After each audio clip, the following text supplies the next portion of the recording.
பல் வலி தாங்கவே முடியலை, முதல்ல போய் பல்ல பிடுங்கணும்னு நினைக்கிறவங்களா நீங்கள்? அப்போ இந்த வீடியோ உங்களுக்கு தான். மோஸ்ட் ஆஃப் த பேஷண்ட்ஸ் பல் வலி வந்த உடனே டென்டிஸ்ட் கிட்ட சொல்கிற ஒரே டயலாக் பல்ல பிடுங்கிருங்க. ஆனால் அதை எடுத்துட்டதுக்கப்புறம் பல் கட்டலைன்னா என்னென்ன பின்விளைவுகள் வரும்னு தெரியுமா? வாங்க தெரிஞ்சுக்கலாம்.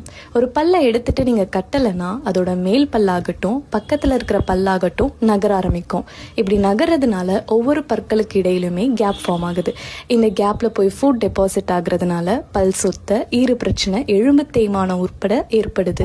இது மட்டும் இல்லாமல் நம்ம ஒரு பக்கமே சாப்பிட ஆரம்பிக்கிறதுனால டிஎம்ஜே ரிலேட்டட் ப்ராப்ளம்ஸ் வருது.